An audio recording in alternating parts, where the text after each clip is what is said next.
नारायणं नमस्कृत्य नरं चैव नरोत्तमं देवीं सरस्वतीं व्यासं ततो जयमुदीरये।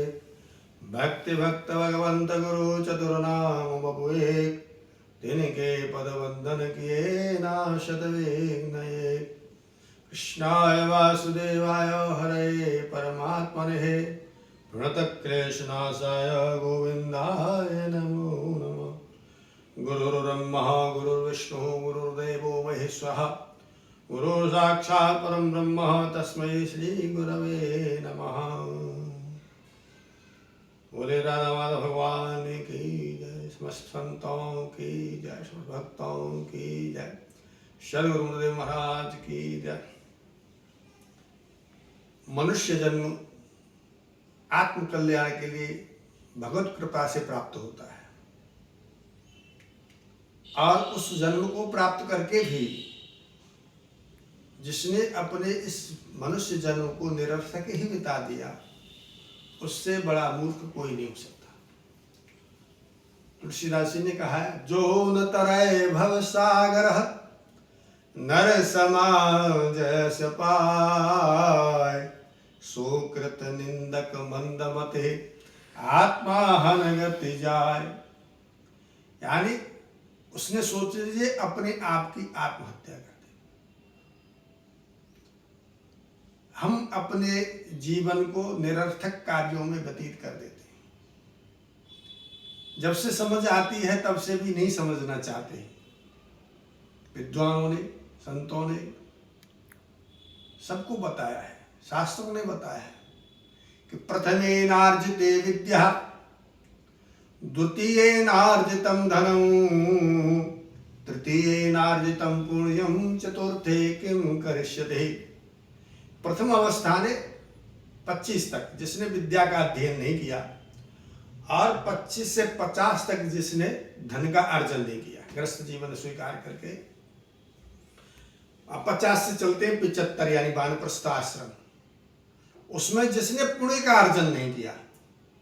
चतुर्थी यानी 75 से 100 की वर्ष, उसमें क्या करेगा? आंखों से दिखाई नहीं देगा, कानों से सुनाई नहीं देगा, सारी इंद्रियां शिथिल हो जाएंगे, हाथ पैर काम नहीं करेंगे, फिर केवल शरीर में ध्यान चला जाएगा, फिर कुछ नहीं हो सकता। इसलिए जब आग लगे तभी कुआं खोदने बैठे, ये संभव नहीं है। इसलिए आग लगने से पहले कुआं खोद के तैयार रखो, यानी अपने आप को उस चीज के लिए तैयार रखो। सबसे बड़ी बात है कि हमको अपने दोषों पर ध्यान देना।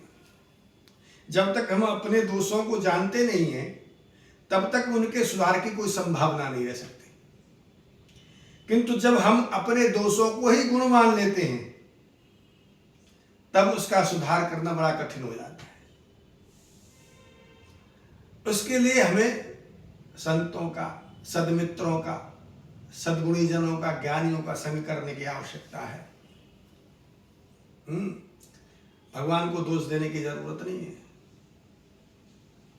लोग कह देते भैया हमारा समय खराब है, अरे भगवान की इच्छा ना है, अरे भैया क्या करें हमारा भाग्य खराब है। तो भगवान का इसमें कोई लेना देना नहीं है।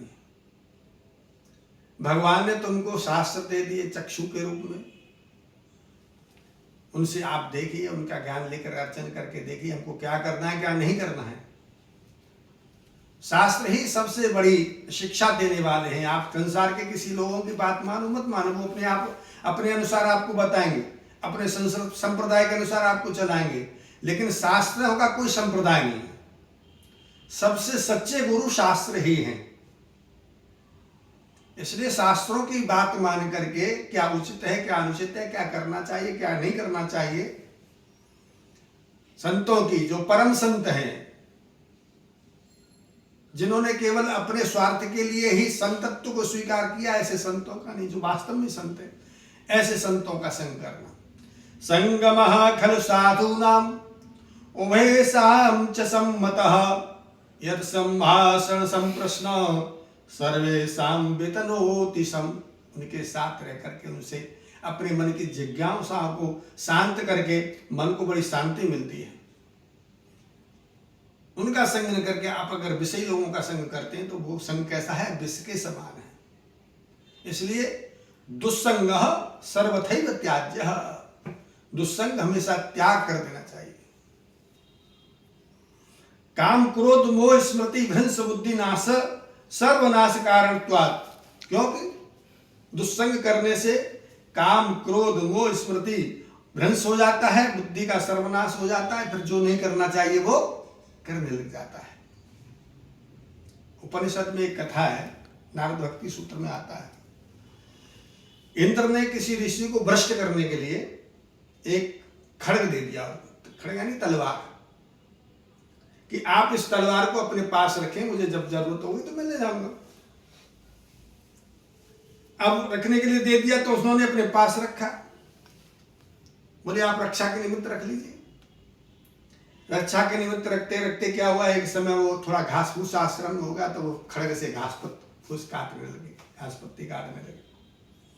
फिर पशु परेशान लगे तो पशुओं को मारने लगे उससे, फिर पक्षियों की हत्या करने लगे। इतना करते करते मनुष्यों की हत्या करने लगे।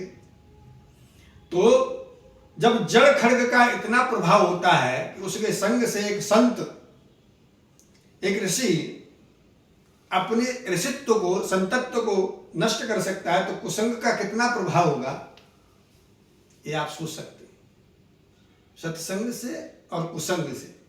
तो सत्संग के प्रभाव से सबरी इत्यादि ने भगवान का दर्शन प्राप्त किया। इसलिए भक्ति शास्त्राणी मनीयानी तद उद्बोध कर्माणी करियाणी, भक्ति शास्त्रों का चिंतन मनन करना चाहिए और उनमें जो कहा गया है कि ये करो ये मत करो, उसके अनुसार चलना चाहिए। मनुष्य ने आपको मनुष्य जन्म दे दिया भगवान ने, अब उनका इसमें कुछ लेना देना नहीं है। तो मानुष तन दुर्लभ है, होय न दूजी बार, पका फल जो गिर पड़े बहुरी न लागे डार। पेड़ से गिरा हुआ पक्का फल फिर आप सोचे डाल पे लग जाए तो नहीं लग सकता है। इसलिए अपने संग सत्संग के द्वारा भगवान की कृपा प्राप्त करने के लिए निरंतर भगवतों का संग करना चाहिए, क्योंकि भक्ति के संग के बिना शांति का कोई शाश्वत आधार आपको नहीं मिल सकता है। आपको शांति के लिए भगवान की भक्ति करनी पड़ेगी, अपने मन को शांत करने के लिए, नहीं तो ये शरीर धीरे धीरे क्षीण होता चला जाएगा, बाद में नष्ट हो जाएगा। बोले हाड़ जले ज्यों लाकड़ी, केस जले ज्यों घास, कंचन जैसी काया जल गई कोई ना आयो पास। नारी गृह द्वार जना श्मशान, जब शरीर शांत हो जाता है तो कोई संग में नहीं जाता है। घर जो नारी तुम्हारी अर्धांगिनी है वो दरवाजे तक जाती है, चल लोग श्मशान तक जाते हैं। केवल आपने जो कर्म किए पाप और पुण्य वो ही आपके साथ मिल जाते हैं।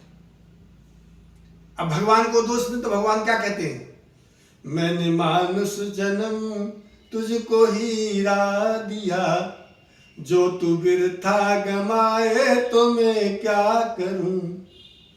मूल वेदों का सब कुछ बता ही दिया, जो समझ में न आए तो मैं क्या करूं। जो समझ में न आए तो मैं क्या करूं।